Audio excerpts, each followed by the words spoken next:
On va regarder ce qu'est la dualité en programmation linéaire.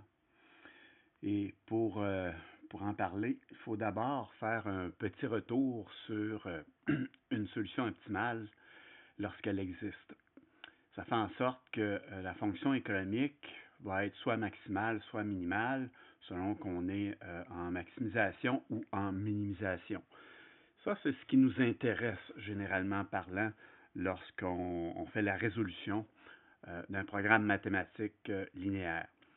Mais en même temps, les ressources ou, si vous préférez, le côté droit des contraintes, ces ressources à la solution optimale sont aussi réparties de manière optimale.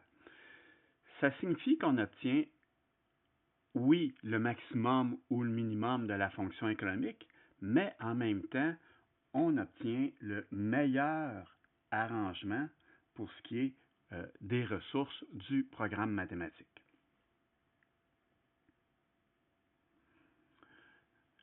Et ce meilleur arrangement, bien, évidemment, pour atteindre la solution optimale, il est requis. Mais évidemment, a priori, on n'a pas ce meilleur arrangement.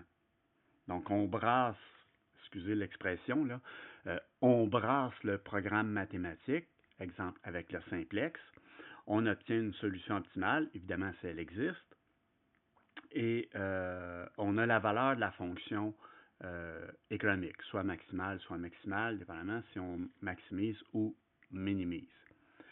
Donc, en bout de ligne, la résolution d'un programme mathématique linéaire, ce n'est pas seulement d'obtenir la meilleure valeur de la fonction économique. On ne considère pas seulement les coefficients économiques lors de la résolution du programme mathématique, mais c'est aussi, et j'insiste, et surtout en assurant la meilleure répartition des ressources.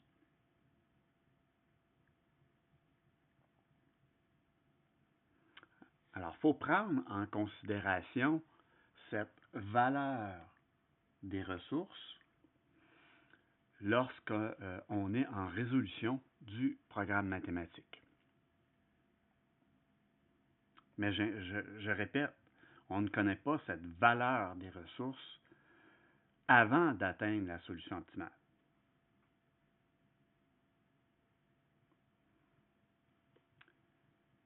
Cette valeur des ressources a un coût ou un prix. Donc, avec la résolution d'un programme mathématique linéaire, on est en mesure d'aller chercher la valeur pour chacune des ressources, le coût, le prix, là, dépendamment c'est quoi notre contexte, et je mets ça entre guillemets, bien entendu. Cette valeur des ressources, on n'a pas cette connaissance au début de la résolution du programme mathématique, bien en amont du programme mathématique, mais on va obtenir cette valeur des ressources après avoir obtenu la solution optimale. Donc, la résolution du programme mathématique dit original mène aussi à la détermination de la valeur des ressources ou, si vous préférez, mène aussi à la résolution de la valeur des ressources du programme mathématique. C'est pourquoi on dit, en bout de ligne, on utilise l'expression, on fait la résolution de deux programmes mathématiques pour le prix d'un. Et là, il faut faire la distinction maintenant. J'ai mon programme mathématique maximisé, Z égale, sujet aux contraintes suivantes et les contraintes de non-négativité. Ce programme mathématique original ou de départ, on le qualifie de primal. Et le second, on va dire tout simplement, c'est son miroir ou le dual. Alors, le dual, c'est le miroir du primal. Ou encore, vous savez, on utilise des fois l'expression les deux côtés d'une même médaille. Alors, D'un côté, j'ai le primal et évidemment, de l'autre côté, j'ai le dual. Il s'ensuit qu'à tout problème de maximisation correspond un problème dual de minimisation. Et vice-versa, à tout problème primal de minimisation correspond un problème dual de maximisation.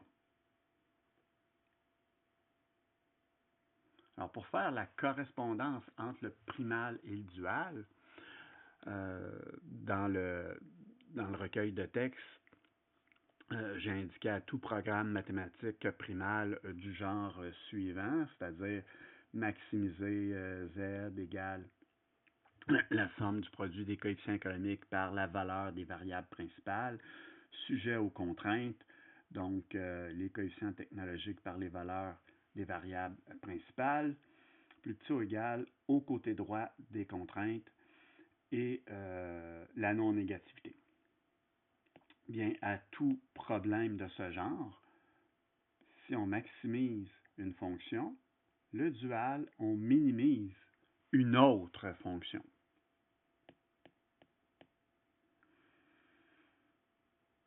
Et là, comme vous voyez, dans le problème primal, où on a n variables principales et m contraintes, bien dans le dual correspond m variables principales et n contraintes. Autrement dit, les variables principales du primal viennent définir toutes les contraintes du dual. Et, de la même manière, toutes les contraintes, ou chacune des contraintes du primal, vient définir chacune des variables principales du dual. Et ça ne s'arrête, et la correspondance, ne s'arrête pas là. Voyez les coefficients économiques au primal.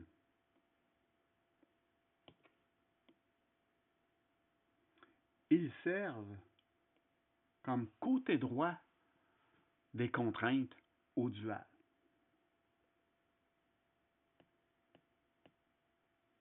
Évidemment, les variables principales du primal sont différentes des variables principales du dual. Ça va de soi. Les variables principales du primal sont en lien avec les contraintes du dual. Et les variables principales du dual sont en lien avec les contraintes du primal.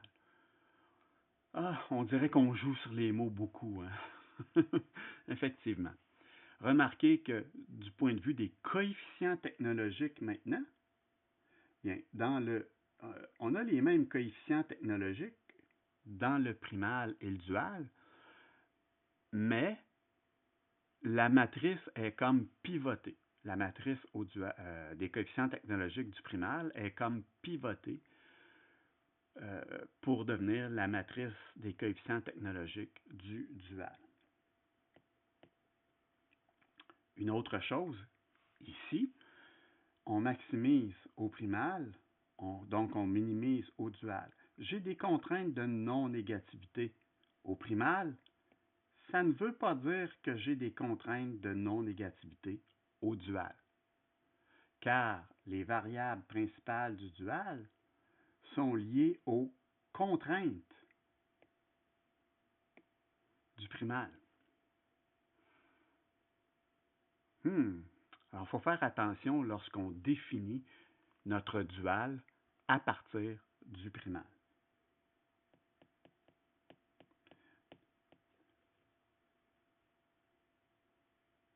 Et la correspondance plus détaillée entre le primal et le dual, ben, on peut l'exprimer de la manière suivante.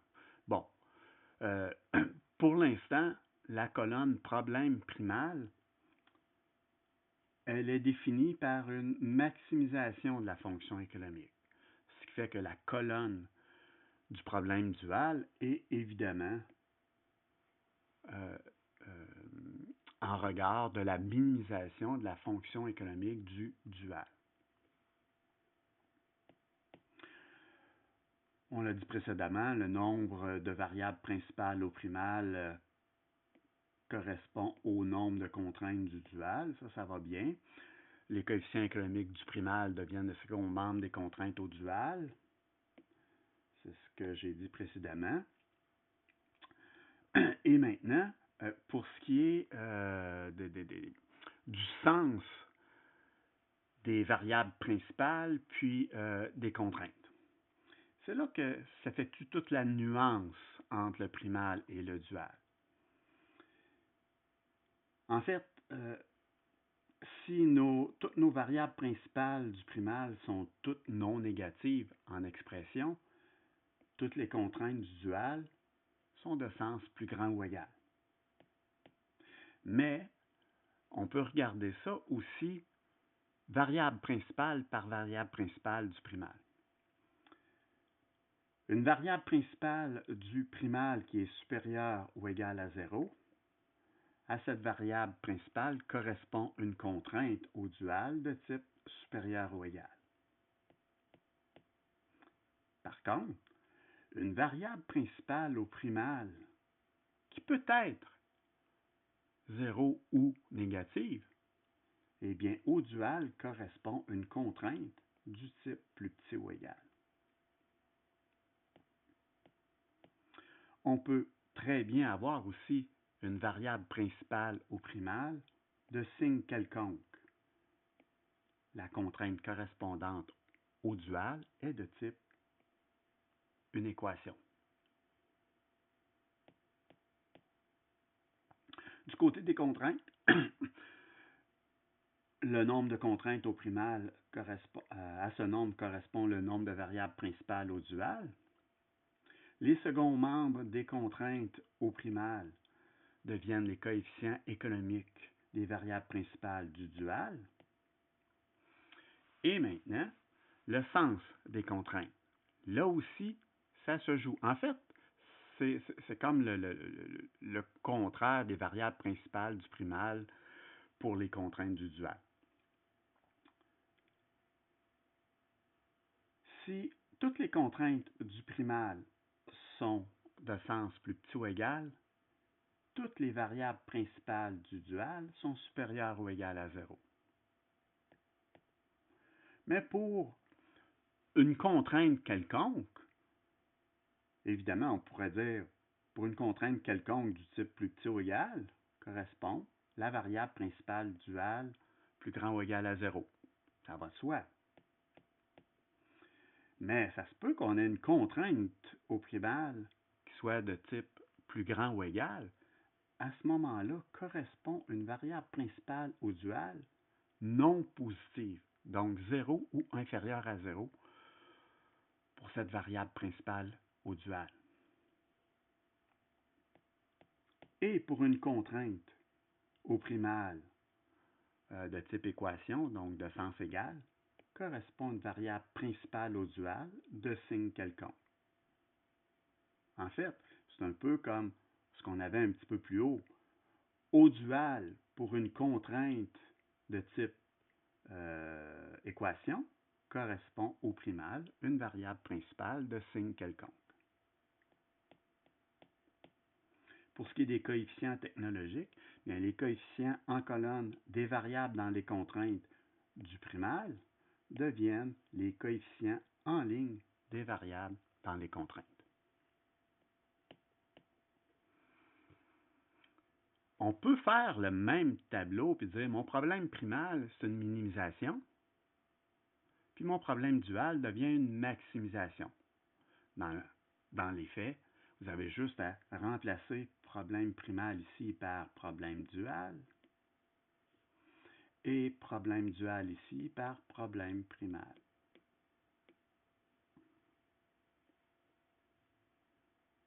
Et la correspondance s'effectue pareil.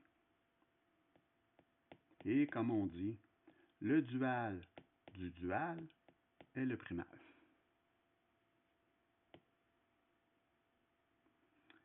C'est pourquoi la correspondance, elle est valide dans les deux sens.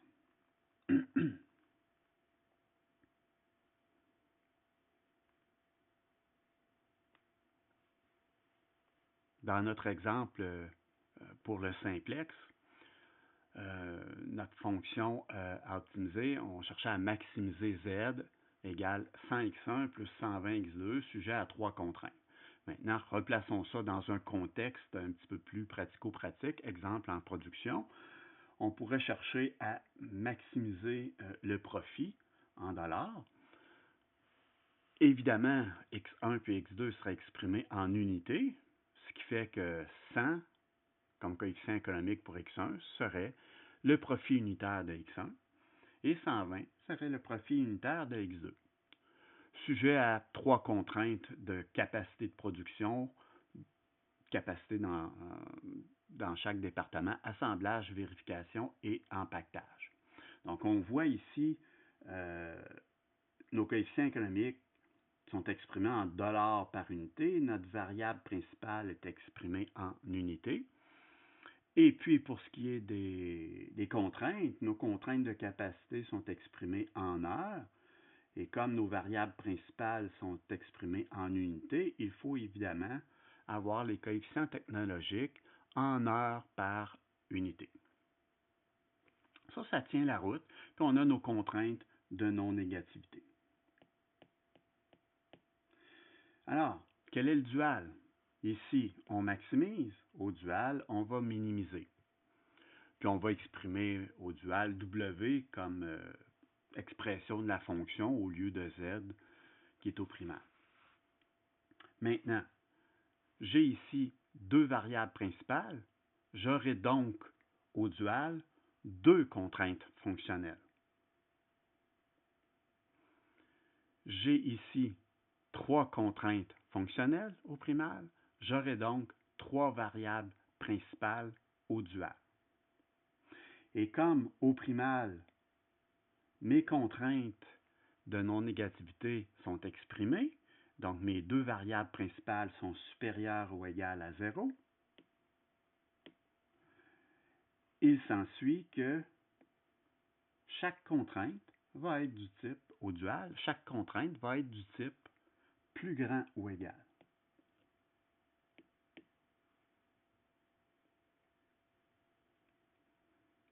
Alors, puisque chaque contrainte du primal correspond à une variable principale au dual, ma contrainte d'assemblage est en heure. Alors, je vais avoir ce coefficient-là comme coefficient économique de ma première variable principale duale. Alors, si j'ai des heures comme coefficient économique à ma variable principale duale, ben ce n'est pas du profit que je vais avoir comme variable principale duale. Parce qu'en bout de ligne, n'oubliez pas que le maximum qu'on va obtenir au primal va égaler le minimum qu'on va obtenir au dual, et ceci en dollars. Alors, au dual, je vais avoir ma première variable duale, je vais juste commencer à l'écrire, Y1, et devant, son coefficient économique va être 4200. Mais 4200 heures. En bout de ligne, il faut obtenir des dollars. Alors, Y1, ma première variable principale duale, va être des dollars par heure. Autrement dit, qu'est-ce qui en coûte pour une heure d'assemblage?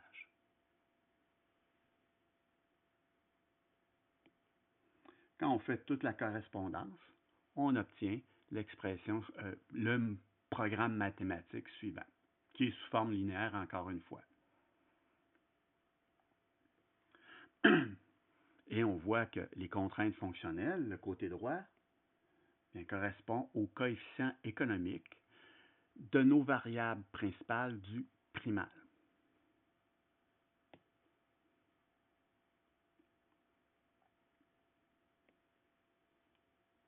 Et ici, bon, je vais prendre l'expression « ça adonne ». Ça adonne comme ceci que chacune de nos variables principales duales est supérieure ou égale à 0. Mais ce qui veut dire comme des contraintes de non-négativité. mais ce n'est pas exprimé directement comme des contraintes de non-négativité. Elles ne sont pas automatiquement des contraintes de non-négativité. Ça dépend du sens puisque le sens des variables principales duales dépend du sens des contraintes du programme mathématique primal.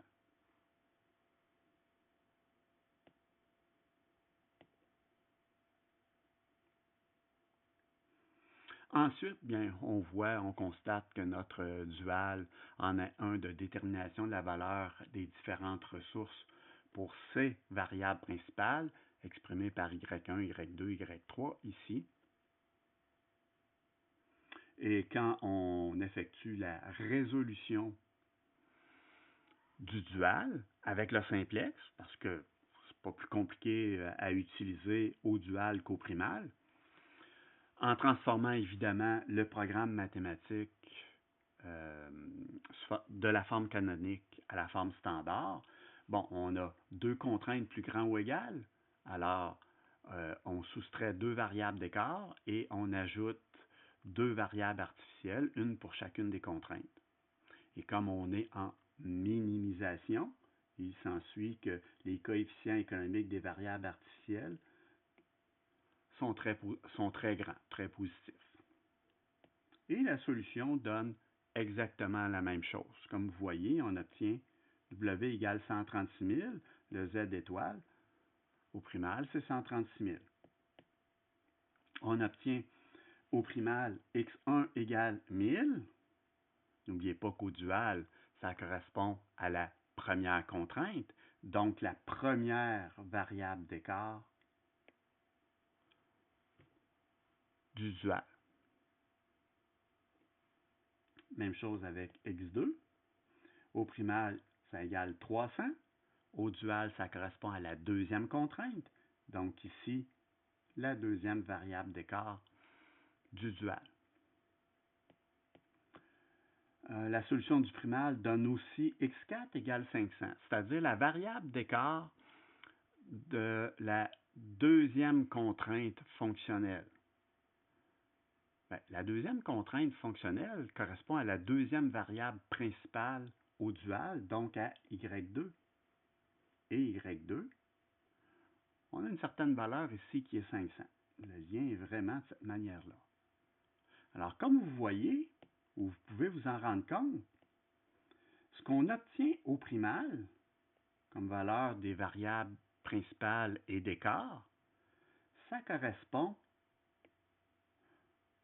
soit aux variables d'écart du dual, soit à une variable principale du dual dans la ligne coefficient économique moins la contribution WJ.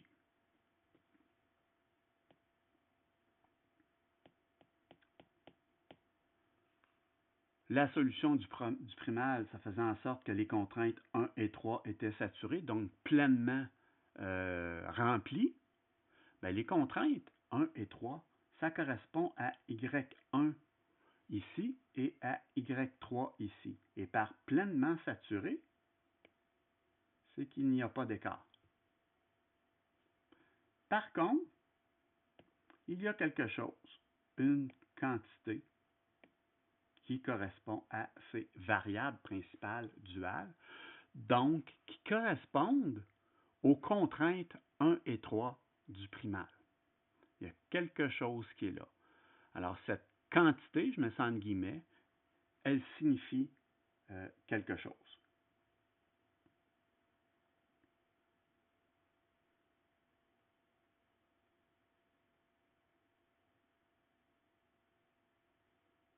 Moi, je pense que je me suis un petit peu trompé ici en refaisant le tableau là, dans cette diapo, donc il ne faut pas trop s'en faire avec ça.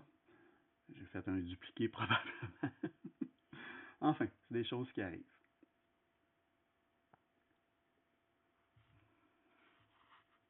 Concernant l'optimalité, si le problème primal est réalisable avec solution unique ou multiple, le dual l'est aussi. ça va de soi. On obtient le même tableau final lorsque on fait la résolution du primal avec le simplex, puis qu'on fait la résolution duale avec le simplex. Évidemment, c'est disposé de manière différente, mais vous avez vu précédemment, ça se rejoint, là. Cependant, si le primal est réalisable mais n'est pas borné, le dual n'est pas réalisable. Alors, si votre problème primal, là, vous maximisez, puis n'est pas borné, ça veut dire que Z s'en va vers l'infini. Alors, le dual n'est pas réalisable. Il n'y a pas de tableau final.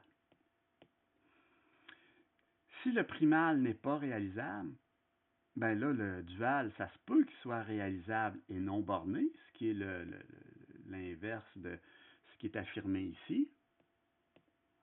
Ou encore, le dual n'est tout simplement pas réalisable parce qu'on n'a pas de tableau final, c'est-à-dire on a un tableau final, mais on a des variables artificielles.